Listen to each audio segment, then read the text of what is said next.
اللہ اللہ اللہ اللہ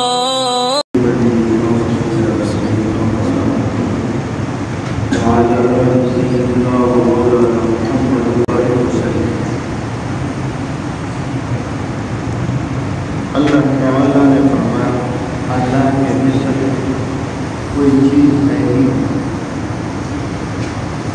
اور وہی سننے والے ہیں اور وہی دیکھنے والے ہیں۔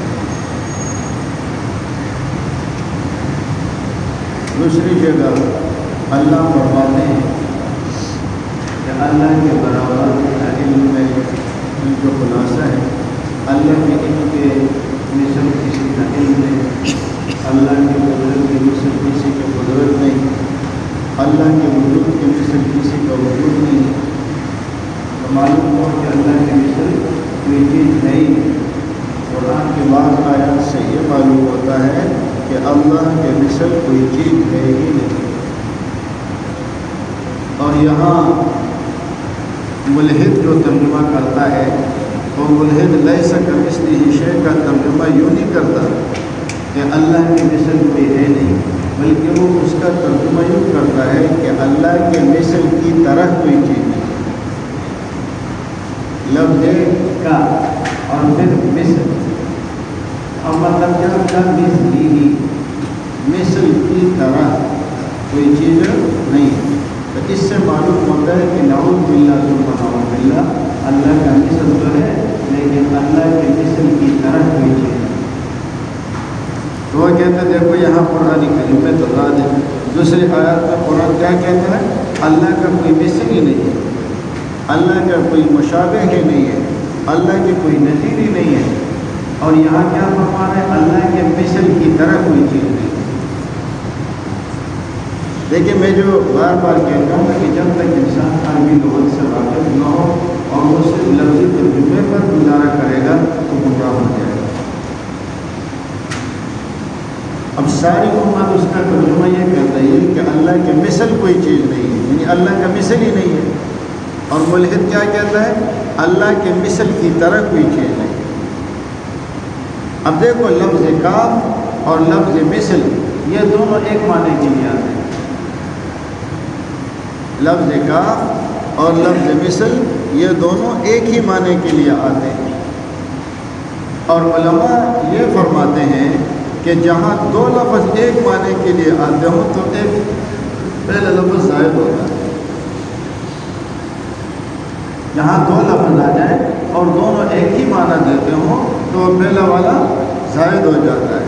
تو وہ کہتے ہیں یہاں پر جو لفظ کاف ہے یہ زائد ہے، اور لفظ مثل کا ترجمہ کیا جائے گا تو یوں ترجمہ نہیں کیا جائے گا کہ اللہ کے مثل کی طرح کوئی چیز نہیں ہے، بلکہ یوں ترجمہ کیا جائے گا کہ اللہ کا کوئی مثل نہیں ہے، اللہ کی مثل کوئی چیز نہیں ہے۔ اب ظاہر ہے کہ اگر قرآن سمجھنا ہے تو قرآن کو قرآن والوں سے سمجھنا پڑے گا۔ ایک بہت بڑا ملحد جب اس کے ساتھ میری گفتگو ہوئی تو وہ کہہ رہا تھا کہ دنیا سے کسی مولوی کو پکڑ کے لیا جو ہمارے سوالوں کا جواب دے، اور ہمارے مولوی بھی ماشاء اللہ بڑی محنت پڑتی، ان کو اگر اپنوں سے فرصت ملے گی تو پھر وہ دوسروں کے پاس جائیں گے نا۔ وہ تو رمضان شروع ہو جائے گا تو تراویح کا مسئلہ شروع کریں گے، آپس میں لڑیں گے، رفع یدین پہ کریں گے، آمین بالجہر پہ کریں گے۔ اب تو آپس کے اختلافات سے اگر فرصت ملے گی تو پھر جا کر کے ہم ان کو جواب دیں گے۔ ہمارے تمام علماء کا تقریباً اکثریت کا مطالعہ انہی چیزوں کا ہوتا ہے، یہ ان اختلافات کا ہوتا ہے۔ یہ سارے اپنی جگہ جو ہے کہ ہمارے بھائی ہیں، یہ فروعی اختلافات ہیں، یہ چل رہے ہوتے ہیں، صرف آج سے نہیں، یہ پہلے سے چلتے ہوئے آ رہے ہیں، لیکن ہم نے ان اختلافات کے بعد اور کفر کا مسئلہ بنا دیا ہے، اور یہ کہ اس میں الجھنے کی کوشش کرتے ہیں، اور مقصد بھی کیا ہوتا ہے تاکہ میرا لوگوں کے سامنے میری واہ واہ ہو جائے۔ چھوٹی چھوٹی باتیں ہوتی ہیں، چھوٹی چھوٹی باتیں۔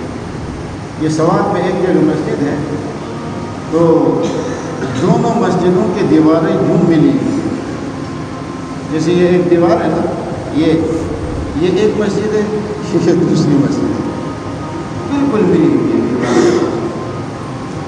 وہاں معلومات کی گئی کہ جی یہ دونوں مسجدیں، اس کو ایک مسجد کیوں نہیں بناتے ہو؟ یہ مسجد ہے اور اسی کے ساتھ متصل دوسری مسجد ہے، یعنی یہ بیچ میں جو دیوار ایک ہی ہے، ایک مسجد جو ہے دو مسجدوں میں بڑھ گئی، اس کی کیا وجہ ہے؟ تو کہا یہ ایک زوالی ہے اور دوسرا ضالی ہے، ایک داد پڑھتا ہے دوسرا زوا پڑھتا ہے۔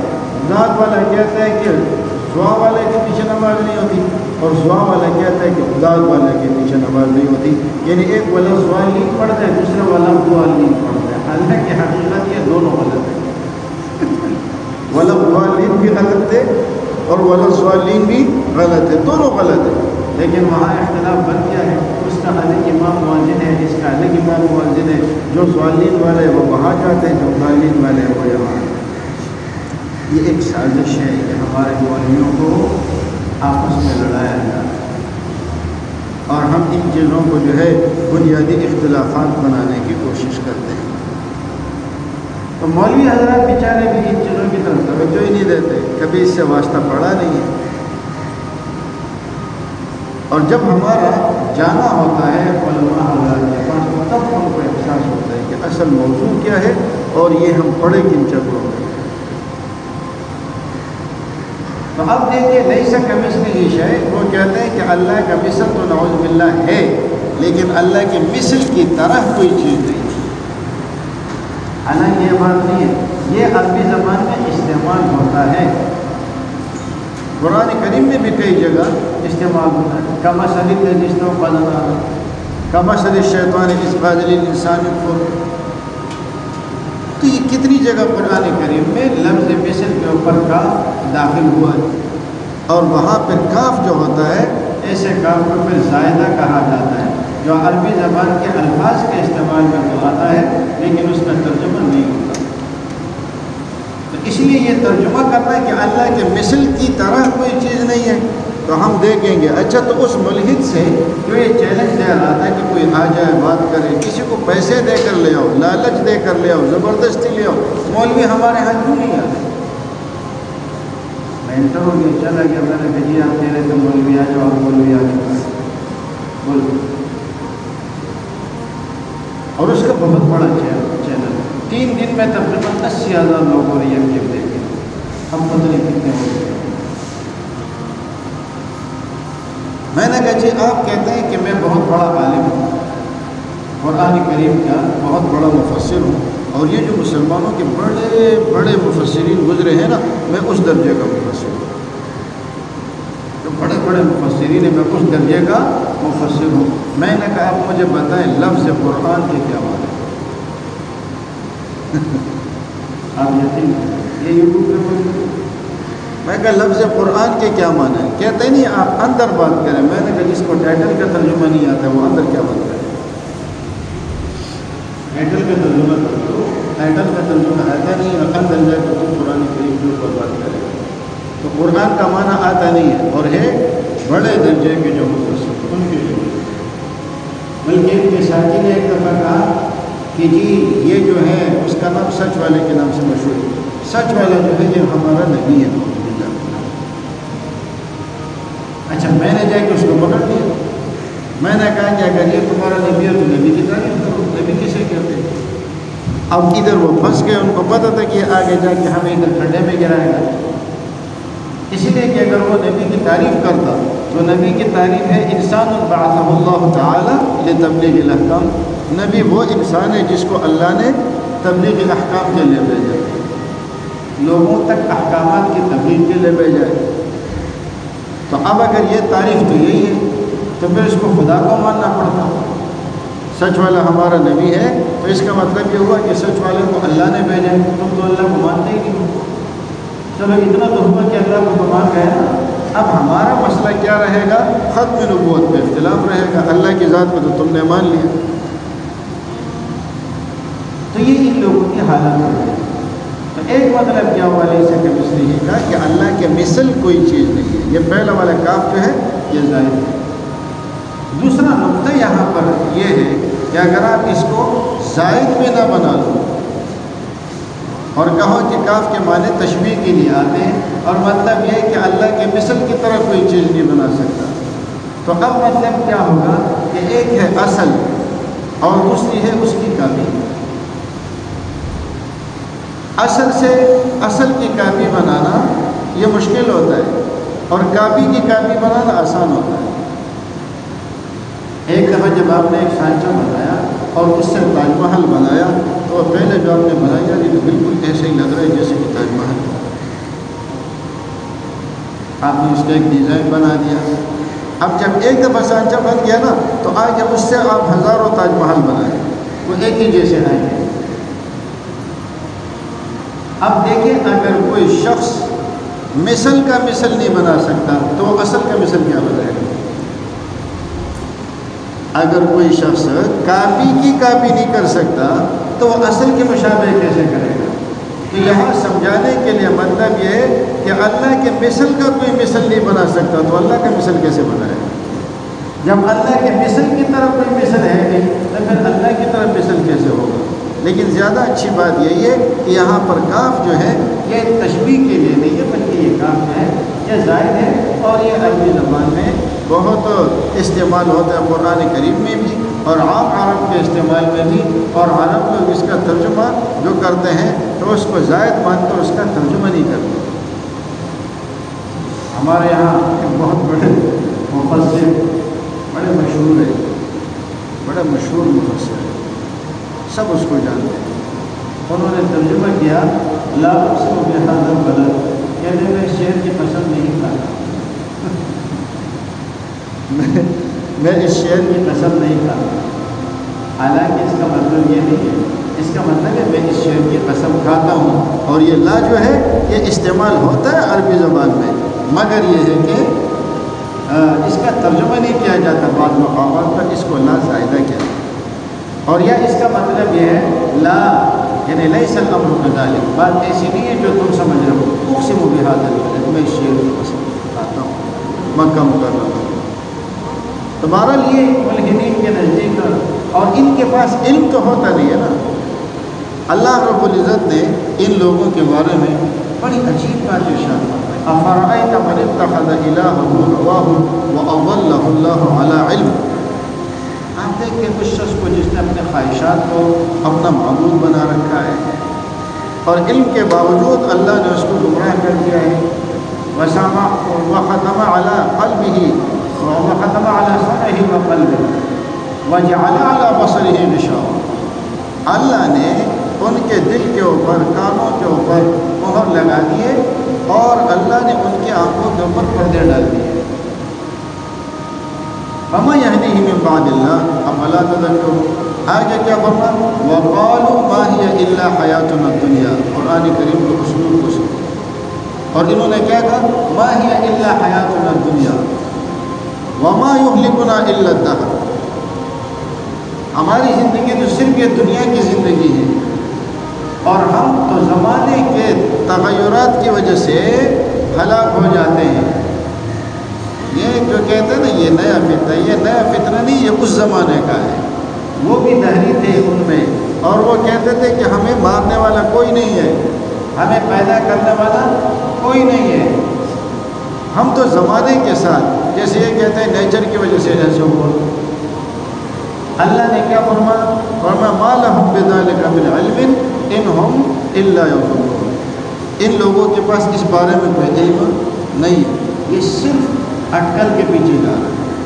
تو ملحد بھی کیا ہوتا ہے؟ یہ اٹکل کے پیچھے جا رہا ہوتا ہے، ایسا ہوا ہوگا، ایسا ہوا ہوگا، ایسا ہوا ہوگا، پھر ایسا ہوا ہوگا، پھر ایسا ہوا ہوگا، پھر ہم بن گئے گا، ایسا ہوا ہوگا، یہ ہوگا والے ہیں۔ اور ہم کون ہیں؟ الحمدللہ ہم علم یقینی رکھنے والے ہیں، ہم اٹکل کی باتیں نہیں کرتے، ہم علم یقینی رکھنے والے لوگ۔ ہم کہتے ہیں آدم علیہ السلام کو اللہ نے پیدا کیا، اس وقت انسان تھے، اور انسانی خواص ساری ان میں کامل طور پر موجود تھی، وہ کھاتے پیتے انسانوں کی طرح تھے۔ اور اسی طرح پھر یہ ہے کہ آدم علیہ السلام لباس بھی کہتے ہیں یہ پہلے ننگا تھا، مگر تمہارے باپ دادے ننگے، ہمارا تو الحمدللہ جنت میں بھی لباس پہنتا۔ یہ ہے نا، میں کوئی گالی نہیں دے رہا ہوں، یہ ہے بندر کی اولاد، یہ میں گالی نہیں دے رہا ہوں، یہ خود کہہ رہے ہیں کہ پہلے بندر تھا، پھر آگے جا کر کے چلتے انسان بنا۔ ہم بندر کی نہیں، الحمدللہ ہم آدم کی اولاد ہیں، ہمارا نسب بھی معلوم ہے اور وہ پہلے انسان تھے۔ اچھا، لیکن یہ اپنے گمان کی بنیاد پر کیا کہتے ہیں، یہ پہلے بندر تھا، پھر ایسا ہوا ہوگا، پھر ایسا ہوا ہوگا، پھر ایسا ہوا ہوگا، اور ان مراحل سے گزر کر کیا بنا، انسان۔ اچھا، اب اس میں ہوا کیا، اس کی جو بنیاد ہے نا، علم اس کے پیچھے کچھ بھی نہیں، علم کچھ نہیں ہے، یہ زیادہ یہ جو نظریہ ارتقاء ہے نا، اس کی اصل بنیاد ہی ڈھانچوں پر ہے۔ ان کو کچھ ڈھانچے ملے، ان کا ڈی این اے کرایا، اور ڈی این اے کرانے کے بعد انہوں نے کہا کہ جی ان میں انسانی خواص پائی جاتی ہیں، اور وہ انسانی خواص جو ان لوگوں نے ان کے لیے ثابت کیا، تو کہنے لگے ایک تو یہ ہے کہ جہاں سے ہمیں یہ ڈھانچے ملے ہیں نا، وہاں آس پاس ہمیں مل رہا ہے کہ کسی نے آگ جلائی ہوئی تھی، کوئی آگ جلایا کرتے تھے۔ اچھا، ایک بات یاد رکھیں، خود بھی ان کا ایک نظریہ ہے کہ 4000 یا 4 لاکھ سال کے بعد ڈی این اے کی رپورٹ صحیح نہیں آتی۔ اگر کوئی مر گیا اور اس پر اتنا عرصہ گزر گیا تو ڈی این اے کی رپورٹ صحیح نہیں آئے گی، یہ خود ان کا بھی اقرار ہے۔ اور پھر کیا کہتے ہیں، 32 لاکھ پہلے کی نقشہ، ایک طرف تو ڈی این اے کی رپورٹ اتنے عرصے میں کلیئر نہیں آتی، اور پھر یہ کیا ہے، یہ 32 لاکھ سال پہلے کا ہے، تو آپ کی ڈی این اے 32 لاکھ سال پہلے کا کس طریقے سے درست ہے؟ یہ ایک واہمہ ہے، وہم ہے۔ خدا کے بارے میں کہتا ہے نا، یہ ایک واہمہ ہے، نعوذ باللہ، خدا کا واہمہ نہیں ہے، واہمے تمہارے ہیں، واہمے تمہارے، خدا ایک حقیقت ہے، واہمے تمہارے ہیں۔ اب کس بات کو بنا، ان ڈھانچوں کو، اور ڈھانچہ کتنا ہے، 32 لاکھ سال پہلے، اور خود کہتا ہے کہ 4000 یا 4 لاکھ سال پہلے اگر کسی کا انتقال ہو گیا ہو اور اس کا ڈھانچہ ہمیں مل جائے تو اس کی رپورٹ کا اعتبار نہیں ہوتا۔ چلے ہم 4 لاکھ سال لے لیتے ہیں، تم تو 32 لاکھ سال پہلے کہہ رہے ہو، اور اس واہمے کے اوپر اللہ کے وجود کا انکار کر رہے ہو، اور اس واہمے کے اوپر انسان کی تخلیق کا انکار کر رہے ہو کہ انسان پہلے ایسا تھا، ایسا تھا، ایسا تھا۔ اچھا جی، انہوں نے جب ٹیسٹ کرایا تو ٹیسٹ کرانے کے بعد جو چیزیں سامنے آئی ان میں سے ایک تو یہ تھا کہ یہ لوگ آگ جلایا کرتے تھے، اور آگ انسان جلاتا ہے۔ دوسری بات یہ کہ یہ دوائیاں استعمال کرتے تھے، اور ظاہر ہے کہ دوائیں بنانے والا، استعمال کرنے والا وہ انسان ہے۔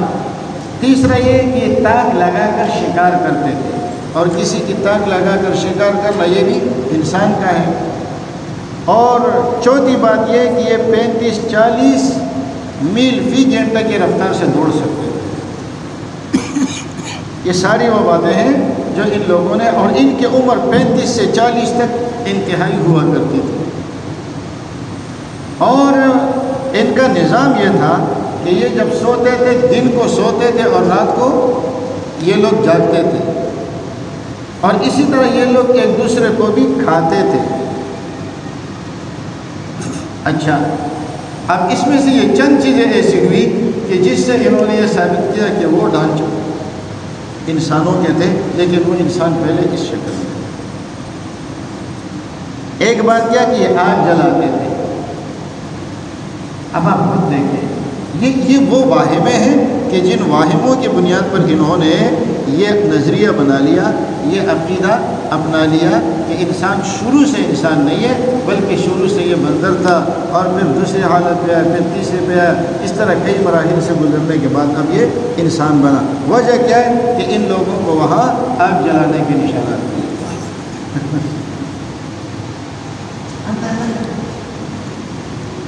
وہاں آگ جلانے کے نشانات ان کو ملے،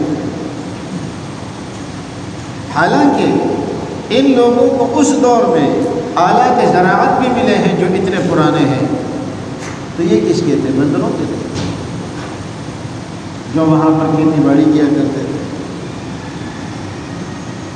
اب اگر آپ دیکھیں یہ جو جنگلوں کے اندر آگ لگتی ہے نا، یہ آگ کیوں لگتی ہے؟ اکثر ہوتا کیا ہے کہ جن علاقوں میں گرمی زیادہ ہوتی ہے تو وہاں پر یہ سوکھی چیزیں جو دھوپ کی تپش ہوتی ہے نا اس سے اتنی گرم ہو جاتی ہے کہ آگ پکڑ لیتی ہے۔ بلکہ انڈونیشیا میں ایک پرندہ پایا جاتا ہے جو ایک مخصوص قسم کے کیڑے کھاتا ہے، اور وہ کیڑے گھاس کے اندر ہوتے ہیں۔ تو وہ پرندہ کیا کرتا ہے کہ جو خشک مواد ہوتا ہے جلدی سے آگ پکڑنے والے، ان مواد کو ایک جگہ اکٹھا کر کے رکھتا ہے، اور جب حرارت سورج کی زیادہ ہو جاتی ہے تو اس میں آگ لگ جاتی ہے۔ جب آگ لگتی ہے تو پھر کیڑے بھاگ کر اس گھاس سے باہر نکلتے ہیں اور اسے کھانا شروع کرتے ہیں۔ یہ آگ کس نے لگا؟ یہ کون لگا ہے؟ وہاں آگ کے نشانات ہمیں مل گئے تو اس سے معلوم ہوا کہ یہ انسان تھے، لیکن پہلے اس مرحلے پر تھے۔ دوسری بات ان کی یہ ہے کہ یہ دوائیاں استعمال کرتے تھے۔ آپ کو پتہ ہے جانور بھی دوائیاں استعمال کرتے ہیں جنگلی۔ یہ بہت ساری دوائیاں ایسی ہیں جو ہم نے جانوروں سے سیکھی ہیں۔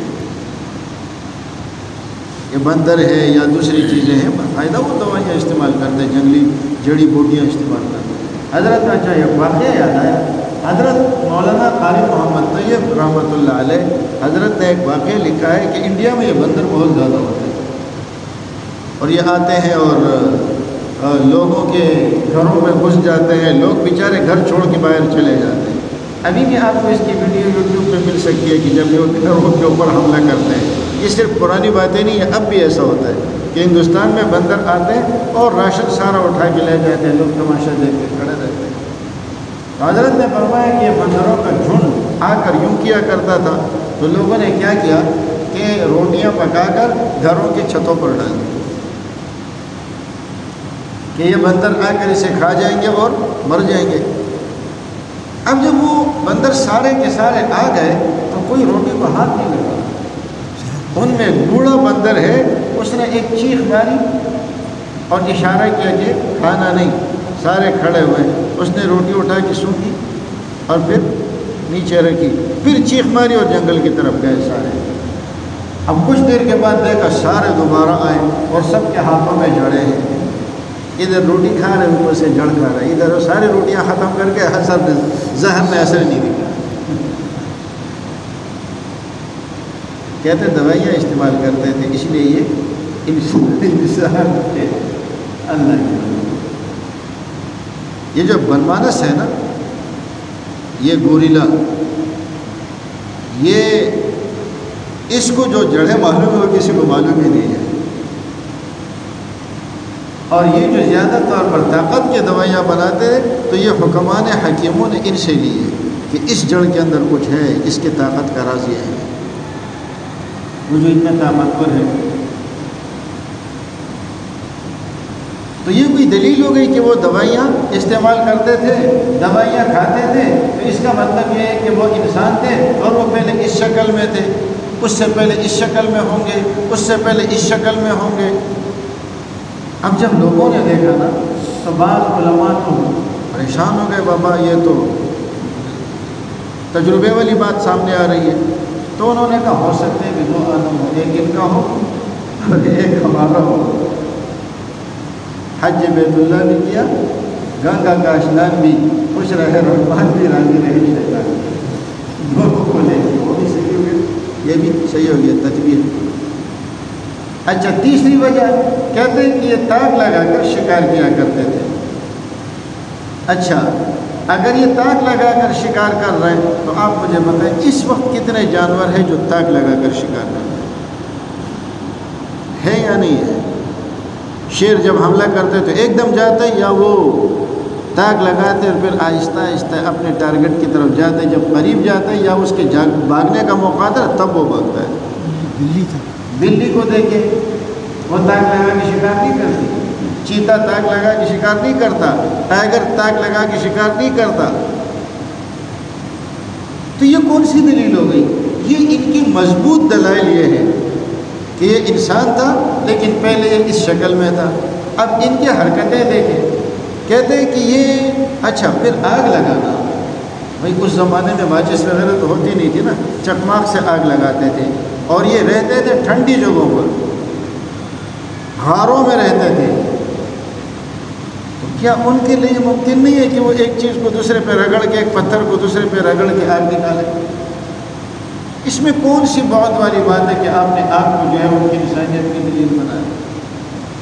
یا یہ کہ خود آگ لگتی ہو یہ اٹھا کر لے جائے؟ جنگل میں رہتے تھے۔ پھر کہتے ہیں کہ ان کی رفتار اتنی تھی کہ یہ 35-40 میل کی رفتار سے دوڑ سکتے تھے۔ تو اگر یہ انسان تھے، آپ کے ڈھانچوں کی بات کر رہا ہوں، اگر یہ آپ کے ڈھانچے انسانوں کے تھے تو یہ غاروں میں رہ رہے ہیں، اور پھر یہ کہ برف میں رہتے ہیں، زندگی ان کے لیے مشکل ہے، اور دوڑ سکتے ہیں اتنی رفتار سے، تو ایک دن میں وہ کتنا دوڑیں گے؟ تو کیا وہ کسی نارمل موسم کی طرف نہیں آ سکتے تھے کہ ادھر جا کر کے اسی میں پڑے رہیں، حالانکہ رفتار ان کی تھی؟ تو اس سے بھی معلوم ہوتا ہے کہ جو مخلوق کے ڈھانچے تمہیں ملے ہیں، یہ ڈھانچوں کا مطلب یہ ہے کہ یہ انسانوں کے علاوہ کوئی اور مخلوق تھی جو سرد علاقوں میں رہتے تھے، جیسے ریچھ ہے وہ وہیں پر رہتا، ان کی طبیعت ہی ایسی تھی۔ پھر آپ خود اس بات کو مان رہے ہیں کہ یہ اچھا، یہ جتنے ڈھانچے ان کو ملے ہیں نا، زیادہ تر ان کو کیسے ملے ہیں کہ کھوپڑی اوپر سے کھولی گئی ہے اور اس کا مغز کھا گیا ہے، ہڈیاں مل گئی ہیں، نیچے سے گودا کھا چکے ہیں۔ تو کیا انسان ایک دوسرے کو یوں کھاتے ہیں؟ جو تمہاری اپنی تفصیلات ہیں، اپنی تفصیلات میں تو دیکھو نا کہ ان تفصیلات میں وہ ایک دوسرے کو کھا رہے ہیں، یہ انسانوں کی علامت ہے۔ تو تمہاری اپنی تفصیلات بھی یہ بتا رہی ہے کہ انسان نہیں تھے۔ ہاں یہ ہو سکتا ہے، اب جیسے دیہاتی لوگ ہوتے ہیں، ابھی بھی آپ لوگ حج عمرے پہ جا کے دیکھتے ہیں، یہ افریقہ سے جو لوگ آتے ہیں کہ یہاں ایسے ہی نشان بنے ہوئے ہوتے ہیں، وہ کتنے لمبے لمبے ہوتے ہیں، ہم ان کے سامنے چھوٹے چھوٹے لگتے ہیں۔ عام انسانوں میں آپ دیکھیں کہ 8-8, 9-9 فٹ تک لوگ موجود نہیں ہے دنیا میں، آپ کیا کہیں گے؟ یہ انسان نہیں ہے، یہ کسی اور مخلوق ہے۔ یا یہ کہ بالکل اتنا چھوٹا سا، آپ کیا کہیں گے؟ یہ انسان نہیں ہے۔ ان بنیادوں پر انہوں نے کیا کہا کہ قرآن کریم یہ جو آدم علیہ السلام کا قصہ بیان کرتا ہے نا، یہ ایک فرضی کہانی ہے، آدم کچھ نہیں ہے، یہ پہلے یوں تھا، پھر یوں تھا، پھر یوں تھا، پھر یوں ہو گیا۔ اچھا جی، پہلے بندر تھا، پھر بندر سے تھوڑی سی اور تبدیلی آ گئی، پھر اس سے تھوڑی سی اور تبدیلی آ گئی، پھر اس سے تھوڑی سی اور تبدیلی آ گئی، پھر اس کے بعد جا کے انسان بنا۔ لیکن عجیب بات یہ کہ بندر آج بھی موجود ہے، بندر تو آج بھی موجود ہے، گوریلا تو آج بھی موجود ہے۔ اگر یہ ہے تو پھر یہ بھی ختم ہونا چاہیے نا، یہ کیوں آج موجود ہے؟ شکل تو جا کے بدل گئی ہے۔ پھر یہ بیچ کے مراحل کہاں غائب ہو گئے؟ آخری مرحلہ انسان کی شکل میں اور پہلا مرحلہ بندر کی شکل میں، اور یہ دونوں مرحلے موجود ہیں، وہ بیچ والے سارے غائب ہو گئے۔ اس نظریہ ارتقاء کو انہوں نے جو بنایا ہے، یہ نظریہ ارتقاء کی جو اصل بنیاد ہے وہ یہ ڈھانچے ہے، اور ڈھانچوں کی حقیقت یہ ہے۔ مسلمان کا نظریہ کیا ہے؟ ہم تو الحمدللہ کچھ بھی آپ کا ہے بولنے دیں، آدم علیہ السلام کا قد کتنا بھی اونچا کیوں نہ ہو، لیکن ہے تو انسان نا، کوئی اور مخلوق تو نہیں ہے۔ اچھا، ایک اور دلچسپ دلیل، یہ پیچھے جو ریڑھ کی ہڈی ہوتی ہے نا، یہ ریڑھ کی ہڈی نیچے تک جاتی ہے، کہتے یہ بھی اس بات کی دلیل ہے کہ انسان پہلے جانور تھا۔ کیوں؟ اس لیے کہ ریڑھ کی ہڈی کے آخر میں دم ہوتی ہے، یہ انسان کی شروع پیچھے بھی دم تھی، مگر یہ کہ پھر ختم ہو گئی۔ بندر تھا نا، یہ ریڑھ کی ہڈی جو دم ہوتی ہے وہ اسی ریڑھ کی ہڈی کے نیچے ہوتی ہے، تو اس کا مطلب یہ ہے کہ اس کی دم تھی اس لیے کہ اس کے پاس ریڑھ کی ہڈی تھی، اور ریڑھ کی ہڈی جہاں بھی پائی جاتی ہے تو وہاں دم ہوتا ہے، تو اس لیے یہ ہے کہ یہ پہلے بندر تھا، اور پھر اسی سے ہوتے ہوتے وجہ کیا ہے کہ اس کی ریڑھ کی ہڈی۔ اللہ جو بندر انسان بندر ہو گئے تھے، اچھا، اب یہ جو کہانی ہے یہ ریڑھ کی ہڈی ہے، تو ریڑھ کی ہڈی کا مطلب کیا ہوا کہ اس کی دم تھی۔ تو جب ہم کہتے ٹھیک ہے تمہارے آباء و اجداد کی دمیں ہوگی اور تم انہیں بندر کی اولاد ہو تو ناراض ہوتے کہ ہم نکالی نہیں. بابا ہم اپنے آپ کو اولاد آدم کہتے نہیں کہتے؟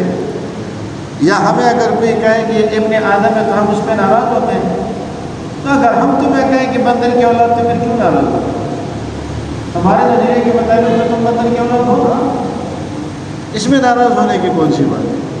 اچھا یہاں بزرگ نے ایک بات کی کہ جن اقوام کے اندر سزا کے طور پر شکل مسخ کی گئی اور ان کو بندر بنا دیا گیا، یہاں لوگوں کا یہ خیال ہوتا ہے کہ یہ جو آج کل بندر موجود ہے یہ وہی مسخ شدہ قومیں ہیں.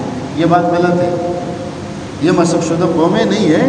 ہاں ان قوموں کو بندر کی شکل دے دی گئی اور پھر وہ تباہ ہو گئے، ختم ہو گیا، ان کا وجود چلا گیا. اس سے پہلے بھی بندر اور سور موجود تھے، یعنی ان لوگوں کو بندر اور سور تو بنایا گیا، لیکن اس کا یہ مطلب نہیں کہ بندر اور سور کی ابتدا وہاں سے ہوئی. یہ پہلے سے موجود تھے لیکن ان لوگوں کی شکل مسخ کر کے بنایا گیا اور اب ان کے افراد نہیں پائے جاتے، بلکہ ان کے افراد اب ختم ہو چکے ہیں اور وہ عذاب جس کو مل جاتا ہے تو وہ مر جاتے تھے. تو لوگ یہ جو سمجھتے ہیں کہ موجودہ جو بندر اور سور ہے یہ انہی قوموں کے باقیات ہیں کہ جن کو بندر اور سور بنایا گیا. یہ بات ٹھیک نہیں ہے. بندر اور سور پہلے سے موجود تھے لیکن ان کی شکلوں کو مسخ کر کے ان کو بھی بندر اور سور بنایا گیا اور پھر وہ مر گئے. اللہ